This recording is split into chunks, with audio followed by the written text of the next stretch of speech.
Good morning friends, GS camp में आप सभी का स्वागत है। सबसे पहले आप लोगों को मकर संक्रांति की शुभकामनाएं। हम लोग आज वायुमंडल की संरचना के बारे में अध्ययन करेंगे, जिससे अक्सर एक दो क्वेश्चन एग्जाम में पूछा गया है। इस संरचना को समझना बहुत जरूरी है।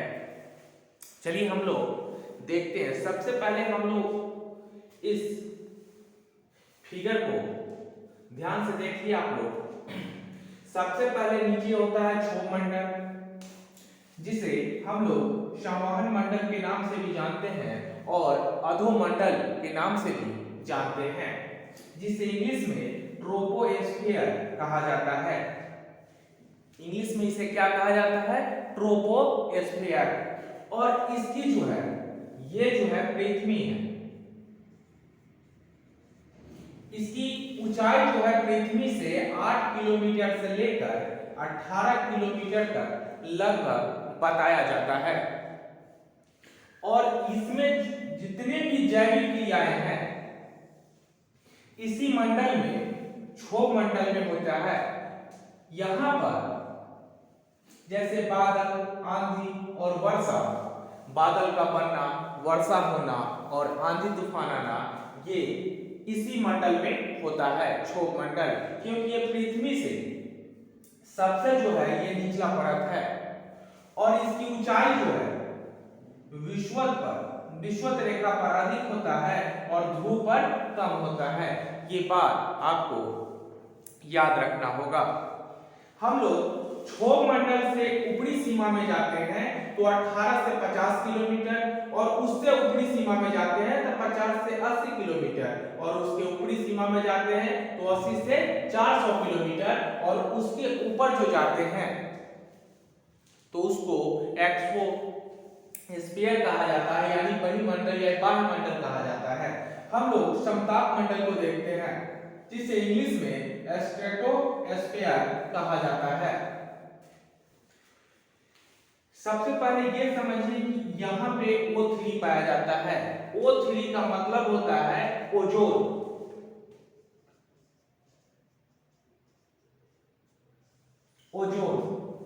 और यह ओजोन जो है सूर्य से जो पराबैंगनी किरण आता है उसको रोकने का काम यह ओजोन लेयर ही करता है। और इसकी इकाई जो है हम लोग मापते हैं इसको डॉप्सन में। इसकी इकाई क्या है? डॉप्सन है। और ये समताप मंडल में वायुयान जो उड़ता है वो समताप मंडल में उड़ता है।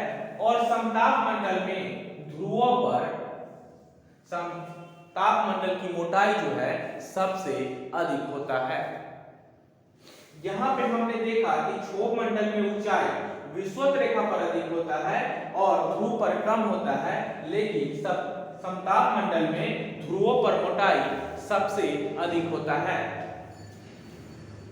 हम लोग नेक्स्ट पॉइंट चलते हैं, जो 50 से 80 किलोमीटर ये मध्य मंडल है।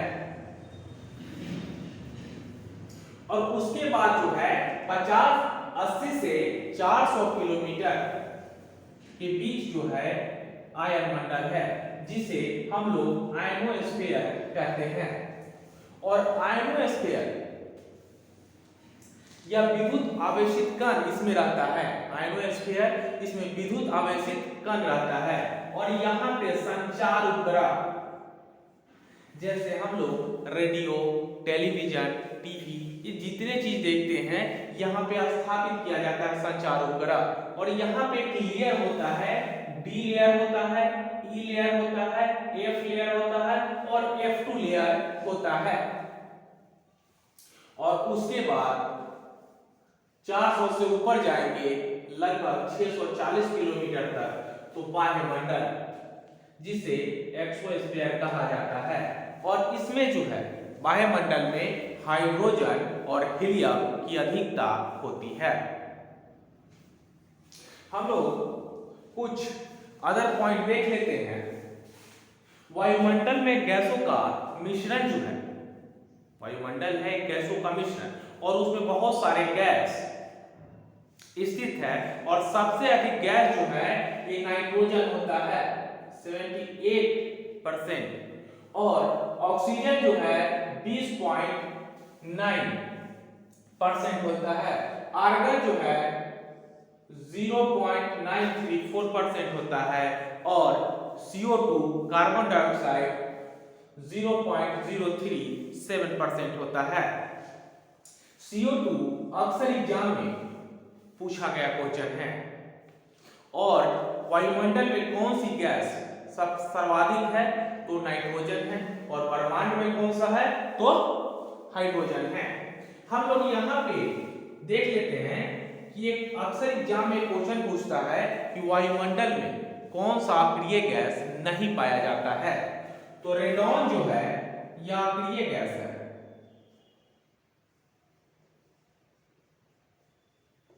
जो वायुमंडल में नहीं पाया जाता है।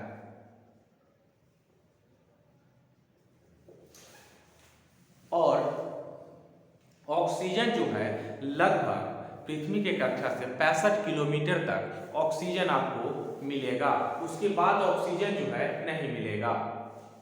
हम लोग एक नजर इस पर देख लेते हैं कि 8 से 18 किलोमीटर तक क्षोभ मंडल होता है और 18 से 50 किलोमीटर तक समताप मंडल होता है और 50 से 80 किलोमीटर तक मध्य मंडल और 80 से 400 किलोमीटर आयन मंडल होता है और उसके बाद जो है बाह्य मंडल होता है।